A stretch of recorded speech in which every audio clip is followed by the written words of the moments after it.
Welcome to the Golf Improvement Podcast, episode 93. Welcome to the podcast for golf lovers and enthusiasts who are looking to take their games to new heights. Dedicated to custom club fitting, short game improvement, and effective practice to improve your golf game.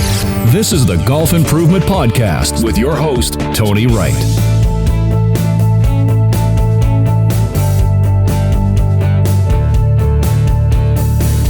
Hello, this is Tony Wright from Game Improvement Golf in Oak Ridge, Tennessee, with the Golf Improvement Podcast, dedicated to sharing useful information on custom club fitting, short game improvement, and effective practice techniques, bringing you the custom club fitting experience of your life and lower scores always.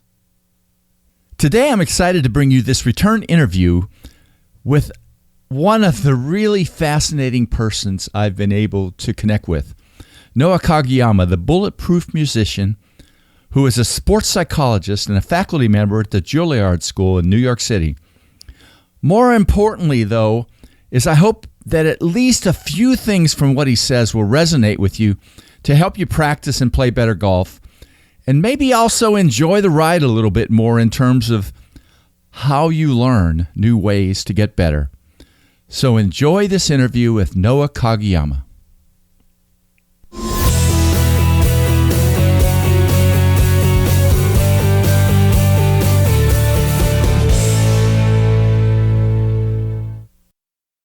Hello, this is Tony Wright with the Golf Improvement Podcast. And I'm really tickled today to talk again with Noah Kageyama, who is called the Bulletproof musician. And he's on the faculty of the Juilliard School in New York City and also the New World Symphony in Miami, Florida. Now, as I told you, Noah, I've got a little long-winded start to this. I've got a friend in New York who plays gigs at night, and he's also a club fitter. And I mentioned that I like looking at your stuff. He says, "Why are you doing that?" and it's kind of funny. And I said, well, you know, Noah's stuff really resonates with me. And when I looked on your website today, something jumped out at me. And you said on there, I discovered that top athletes don't just train physically, but engage in mental training as well. And further, they understand that learning a skill and performing a skill are two different challenges. And if you're going to be successful, you gotta understand the different types of practice. But all of a sudden I thought, you know, I don't think I ever had this thought before. Golfers are performers too, aren't they? Absolutely. You know, and maybe we don't think about that, but you know, when we play, we're performing. So there's a lot of relevance to what you do, and I'm really looking forward to talking with you again. So there's my long-winded intro, Noah. Well, thank you for having me back. It's a pleasure to be here again. Well, it's fun. Well, we'll start off with, you know, a little different question than I usually do, but, you know, it's clear to me and anybody reading your blog that you have a lifelong passion about learning and improving. What do you think set you up to be that way? And is that something you think people can learn or people teach, or maybe you teach when you're working with the students that you have and performers that you have? You know, it's a good question, and it's a little bit hard for me to say because I started violin so early. You know, I was like 2.5 when I started, and so I don't know how much of it's that or how much of it's just, you know, how my parents raised me, or just how, you know, how I am as a person to begin with. But there are a number of things that I can kind of point at that may be part of it. But I mean, little things, even like my dad is a lifetime subscriber of Consumer Reports magazine. And I think he still has copies back from the 70s. And how about that? I remember looking through them, and, you know, anytime we were going to buy something, whether it was a bicycle or a blender, my dad would look up the reviews, and he'd go through them, and I'd kind of peek over his shoulder and see what he was doing, what the different symbols meant. And I think this sort of data-based approach to trying to make the best decision might have bled over in some way to, you know, trying to figure out more and better and more effective ways of learning and getting better at something. And, you know, because I started music lessons so early, and I had these weekly or sometimes twice a week, 3 times a week lessons.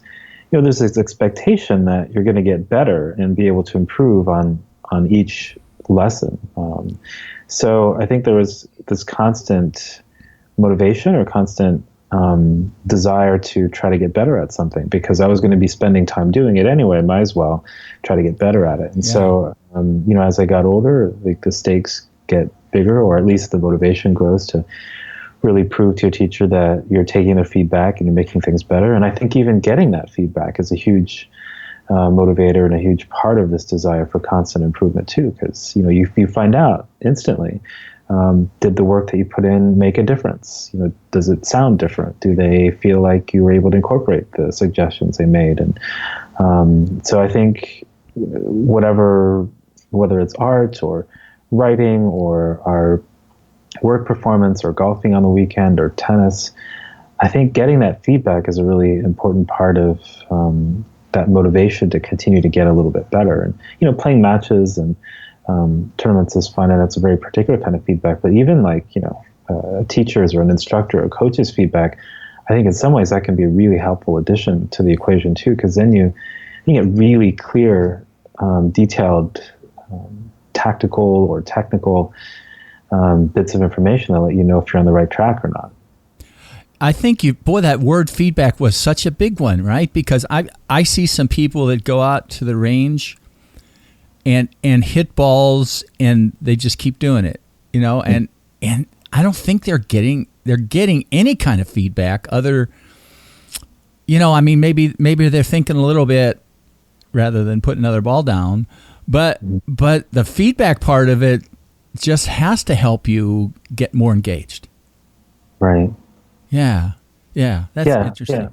I mean, for instance, if I hit a serve in tennis and it continues to go wide, that's very clear feedback that something I'm doing is not working, but I may not really know exactly what it is that I'm doing that's causing it to go in that direction. And so, if you have a coach there or a teacher there, it's like, oh, you know what, tweak this thing with, the height at which you hit the ball, or try to brush up against the ball at a different angle, or maybe twist the racket around in your grip a little bit so it's a little bit more on this side, and move your thumb here, and don't jump some. All these little details. To me, at least, I find it really kind of geek out about all this stuff, because it's like, oh, I tweak this one thing and I see a difference, and I can make that difference, that positive difference, happen over and over because of that little tiny difference or that change that I made in my technique or my mechanics. And to me, it's motivating to go out and continue to. I guess that's why I like the website Lifehacker so much. It's about finding little tiny ways to make things a little bit better than they were the day before. Yeah. Neat stuff. So find ways to get feedback and find ways to look at, what happened, and rather than just, okay, I hit this perfect, let's see if I can do another one just that way. Being able to do things a little differently makes a big difference, I think. Sure. So, yeah, you mentioned when we emailed that we did our first interview about 2 years ago. Wow, time moves, Right. I'm curious, from your personal standpoint, if you look back over the last 2 years or so, what are the top few things that have changed for you in terms of what you think about practicing to improve, and also, practicing to be bulletproof, right, under pressure, under performance pressure? I don't know if this is new or not, because honestly, it's something that I read about many years ago, but oftentimes I find that the more I read and the more I think, the more I write, things start fitting together in a different way, or they start becoming really clear, and I'm able to kind of see them in my head a little bit more concretely. And so the thing that's really been in my mind as of late is something that came from a really well-known violin teacher who taught at Zuck Perlman, and it was very influential even to this day. And he wrote in this book that's hidden away in the library that he thought practice has three elements or three parts. That there's three types of practice that we need to do to really be great musicians and to be truly prepared for performance. And the first part of it, he said, is conceptual. So this is looking at the score or listening to recordings and figuring out what we want something to sound like to begin with. And then once we figure out what we want something to sound like, then we go about in the mechanical phase of practice. We have to figure out all the technical details and the mechanics of how to actually produce that sound that we have in our head. And then once we do that, there's still the matter of figuring out how to produce that in a performance-like setting, from the very first note to the last note with no stopping and no interruptions, no mistakes. And he said that, we need to spend about an equal amount of time in each of those areas, but we tend to spend too little of that time in the performance domain. And so, I imagine that this relates to athletes as well. Conceptual wouldn't be listening to the score or listening to the music, but would be, tactical or strategic or, game planning in terms of how to approach a particular opponent or a particular golf course, maybe. And then, I think most athletes as well tend to maybe get stuck in the mechanics section or trying to perfect the skill part. And then when we get under pressure, we tend to realize too late that, oh, wait, something about my preparation was lacking because I am not able to demonstrate the skill when I have only one shot, and it really matters. Yeah, it's so relevant to my personal golf game. There's some shots that I'm trying to get better at, and yet when I get on the course, somehow I haven't found the way to bring it there, right? Mm-hmm. To be able to just be at ease with performing that. I'm sure there are many golfers out there that experience the same thing, and there's no magic bullet about that other than finding some ways, I guess, to be, what am I trying to say? That your practice gets you almost afraid of the shots that you're sometimes afraid of when you're playing, right? Same way with performing a piece of music. Right. Yeah, and there's evidence out there and some interesting studies where they've had some people practice in normal practice conditions and other people practice with some anxiety involved or with some pressure involved. And the people who have practiced with pressure tend to perform better under pressure. Their performance doesn't decline quite as much, if at all. There's one particular study I just thought was sort of quirky and interesting. They had some darts players practice at ground level, and then another group practice, I think, suspended 16 feet in the air, or basically like about the equivalent of one story up in the air, kind of hanging off the ledge, safely, but yeah, still, right. Like quite a bit of distance above the ground, and practicing the same distance throw and the same target. And that group, because they practiced with the anxiety involved, presumably, they didn't see much of a drop in performance when they had to compete under pressure or had to perform the skill under pressure. Whereas the folks who practiced, ground level, when they suddenly had to perform under pressure with anxiety, they saw their performance decrease. So, to the degree that we can manufacture situations in which we have to try to get better at skills that we may not be able to execute perfectly yet, but under pressure, even in advance, I think that can do a lot to help us learn that skill in a more effective way for pressure situations.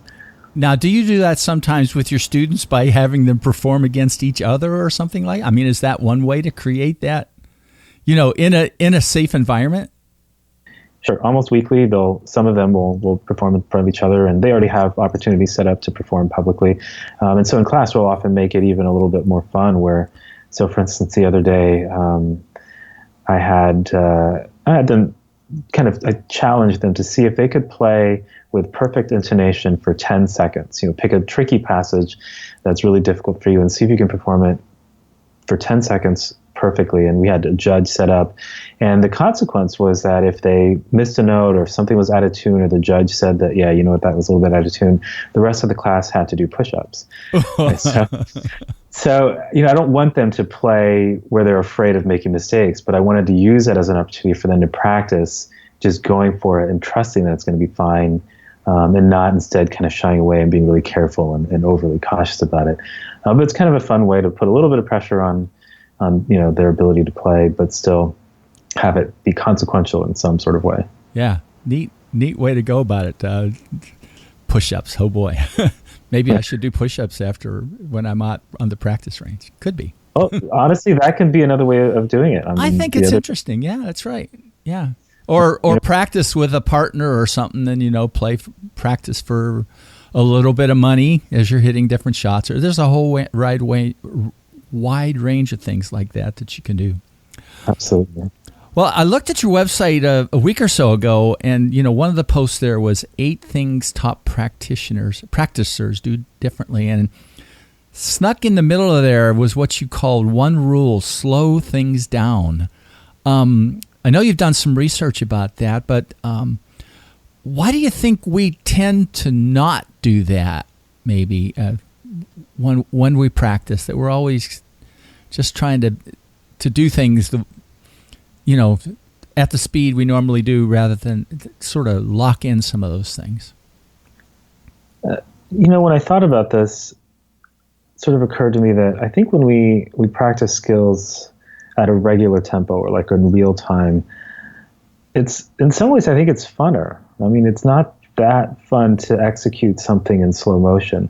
I think the other part of it is the mental part. When we slow things down, I think we have to think more, because we can't just rely on muscle memory to just kind of guide our muscles in the direction that they should be going. And so when we slow things down, we're having to decide, okay, where do my muscles go and how do they fire, and when does this happen? When does that other thing happen? And how do they all fit together? It forces us to not only monitor what's happening, but also I think have clearer goals about what we're trying to do. Whereas when we just go through the motions and play or practice at real time, it's a lot easier to engage in this kind of mindless, autocorrect type of practice. And, if we're tired or if we're just out there to have a good time, it's tempting to just do that and autocorrect our way to better performance, by the time we get to the, bottom of the bucket of balls or something like that. Whereas if we really slow things down and think, okay, what has to happen next, and then what should be happening now, and it's all this reflecting and monitoring that's part of slow practice, I think, takes a lot more effort. And so unless we go into a practice session with specific goals and specific technical objectives that we want to get better at, I think it's tempting to just skip the slow practice and go right to just doing the skill over and over to see how it goes. Yeah. I can think of 2 things related to that. One is when people are putting, for example, when their tempo gets really slow, and there are people sometimes that will get very careful when they putt, it's not a good thing, because then, their sort of natural tendencies just don't happen in terms of how they move the putter. And so one of the ways you see when people are going to have problems is when that tempo, when their sort of backswing time and things like that gets too slow. But I wonder if there's a way to get over that temptation of thinking too much when you go slow, right? And be just almost as easy. I'm just thinking out loud a little bit, to be as easy about it as when you go at your normal tempo, and just kind of go with it. I don't know, but anyhow. And I don't know enough about golf, maybe, but my guess would be that because this happens in music and in other sports as well. Well, kind of to back up a bit, I was thinking just now about a study that they did with javelin throwers, and the absolute top javelin throwers, these are like the Olympic medalists.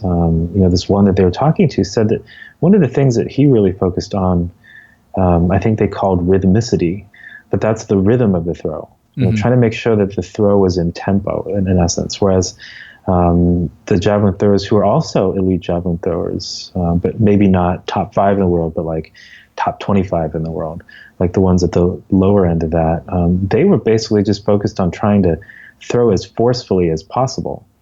And so not necessarily in rhythm. So when you started talking about backswing and so forth, it seemed like, and I've seen some golfers practice with metronomes and so forth, but it seems like if that's something that's important, but it's not practiced deliberately in practice sessions, then it's probably not going to happen in a tournament or performance type situation either. So, and that goes back to sort of mindful practice, where you're focused not just on whether the ball goes where you want it to, but whether you practiced all the things that you need to think about to make sure that the ball goes where it's supposed to go when you want it to. Yeah. Interesting.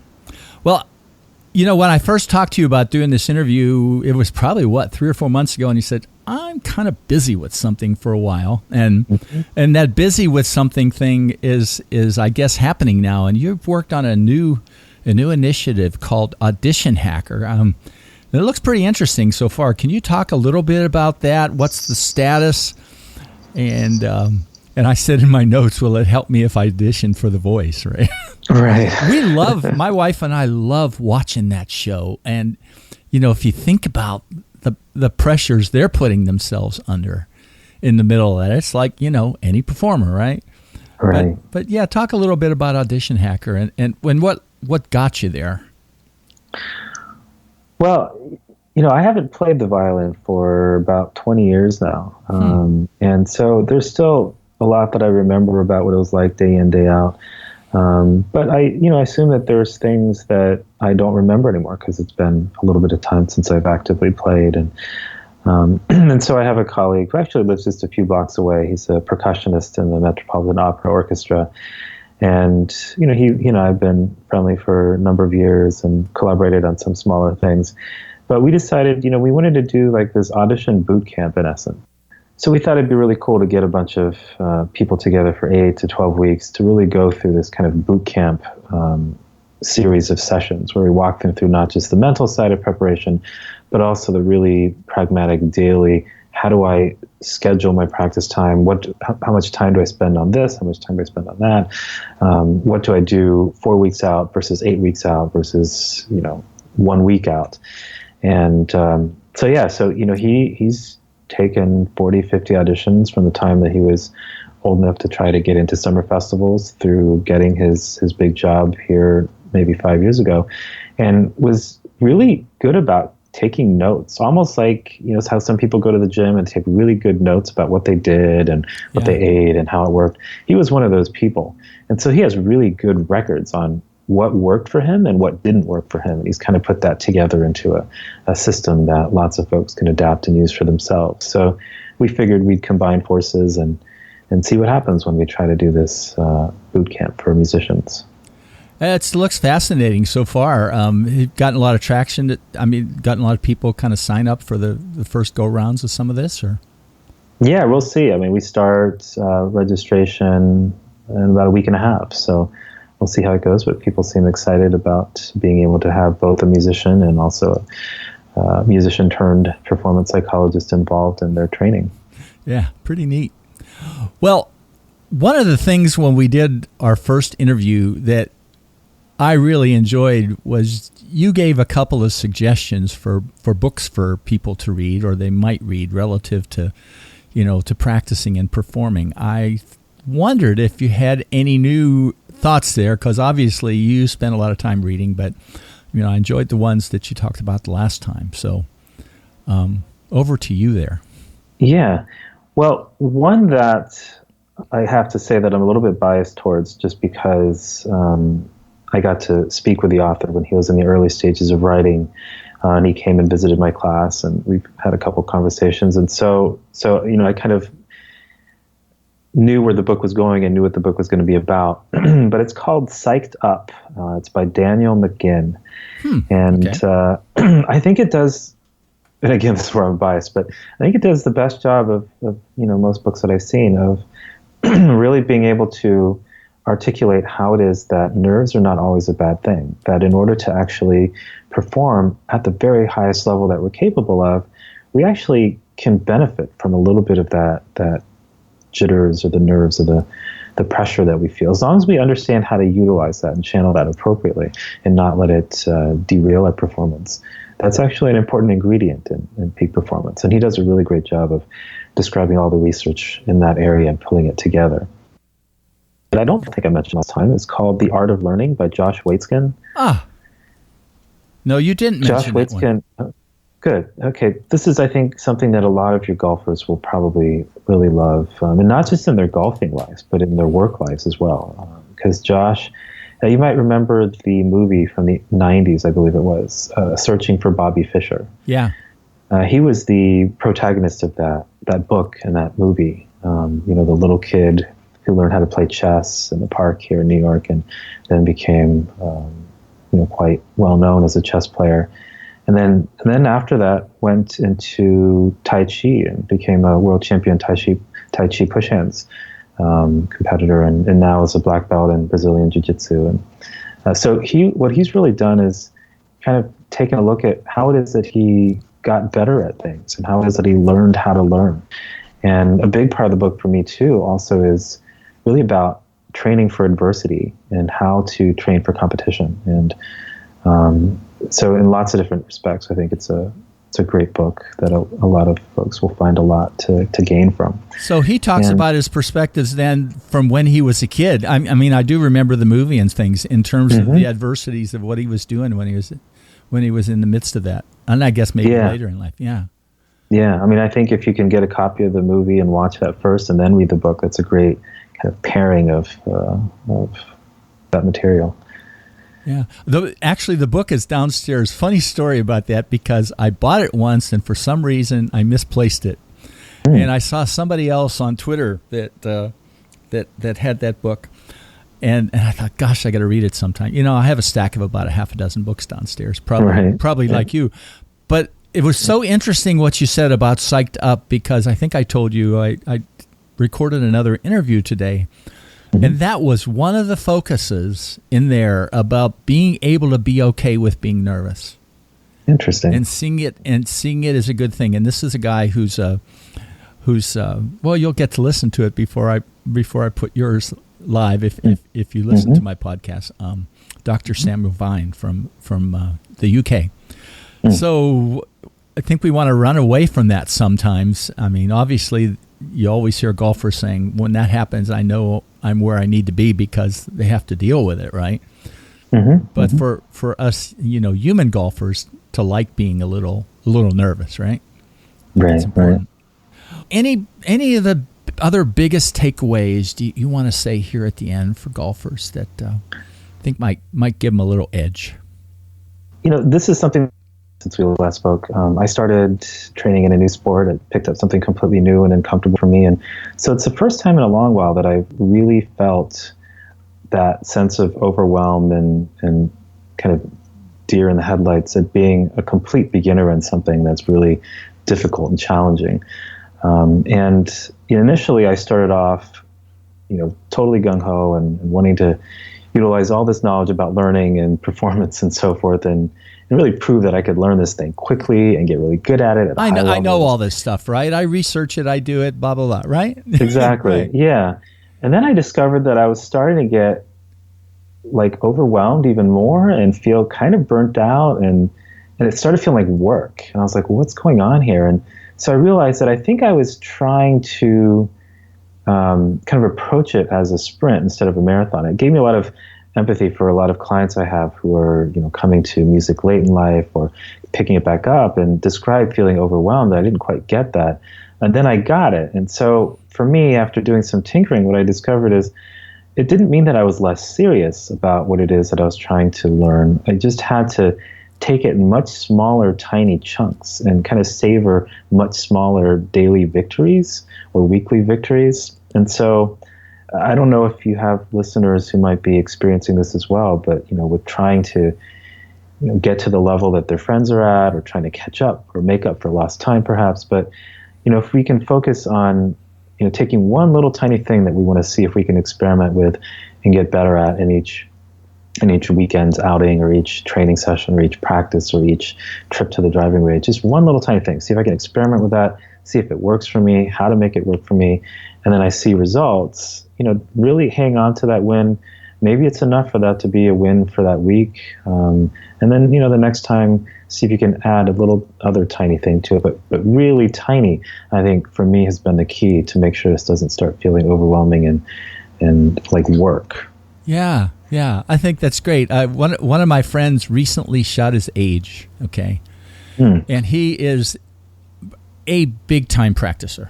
Okay. I'm sure he's going to be listening to this. But one of the pieces of advice he gave me was just that, is, don't try to bite off everything. Find one or two little things and get a little bit better at. And if we would all just find, if we are of the bent that we're really trying to get better and we want to practice, that one or two little things thing, I think is a great piece of advice. Yeah. Great. Well, Noah, thanks for today. I'm going to put links to your site, to Audition Hacker, and I guess I'll put links to the books in there. Although I'm going to almost guarantee you that I'm going to look up Psyched Up before I do anything else today, just because being a bookaholic is just the way it is, right? Right, absolutely. Yeah. Well, thanks for your time. Hang in a second afterwards after I turn off my recording, and I appreciate it. Sure. Thank you for having me. www.gameimprovementgolf.com.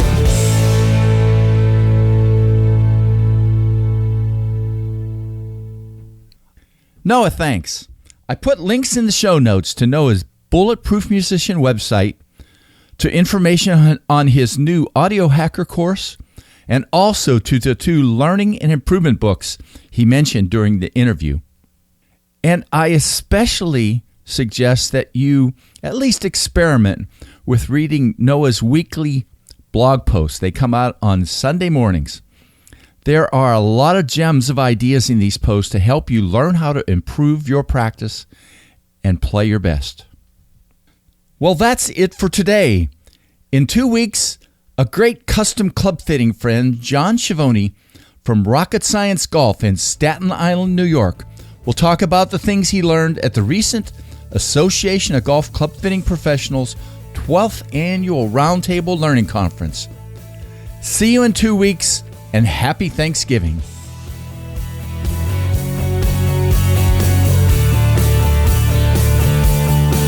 Game Improvement Golf, your source of information and inspiration to become an exceptional golfer now. www.gameimprovementgolf.com